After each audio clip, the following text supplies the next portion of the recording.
You find yourselves on day 3 out in the desert wastes, your retreat slowed by the loss of riding horses.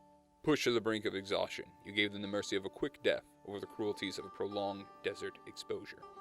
Recognizing the climate as your greatest threat, you left behind a majority of your supplies and weapons. Jack has been critically wounded in the fray that resulted in your company's devastation. Nylia addressed the young wizard's wound the best she could while on the run, but the gash running from his chest to the lower ribcage seems to have caught infection. Jack is immobile, unable to speak or remain conscious for any period of time. He has a fever, you think. It's hard to tell with the heat. The horse reins and saddle straps were repurposed into a makeshift harness to pull Jack along. The blistering heat continues to drain you of both energy and will. The weight of what little you did take is amplified. The dagger at Nylia's hip, like a longsword. Garrik's canteen, a barrel. Jack, a coffin of stone. You have run out of water and food. Your muscles ache, though your mind is now numb to the pain. You find your focus drifting in and out, the world becoming blurry. We should have found it by now. It should only have taken us 2 days. If we weren't so weighed down, maybe. I should have sent you ahead. You'd have been back with mounts hours ago. That's what I would have done. Morbid memories encroach as the silence falls between them. You ask yourself, how many others made it out there? Or for all that's left? Nylia breaks the silence as you near the top of another dune. She looks down to Garrik.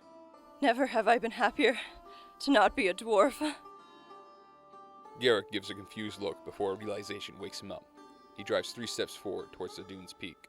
The tips of sailing ships appear in a circling fashion from the dune's edge. The two pull to the top of the dune, where a town with a sandstone spire in the center is finally within reach. Have you ever seen such a beautiful sight? Yes, 5 seconds ago, when I thought it was a port. Hiking down the dune, you reach the edge of town thanks to your newfound hope of survival, reinvigorating your will to push on. The outskirts consist of one-room buildings built of earthy clay, contrasting with the sea of yellow sands. Farther in, there are 2- and 3-story buildings made of a similar substance, though no construction eclipses the cylindrical spire in the heart of the city. You see merchant carts half a mile ahead, embedded in a pool of gathering crowds. The edge of town is desolate. The one-room buildings are composed of simple square blocks of earth. Makeshift awnings jut out from their sides. A smattering of large and medium-sized clay jugs sit outside these facades. There appears to be few decorations or luxuries to provide a welcome. The excitement of reaching town quickly fades away, leaving your bodies exhausted. Jack lets out a desperate heave as his wounds begin to seep from his bandages. Over the sounds of the crowd ahead, you hear a scraping noise from a nearby building.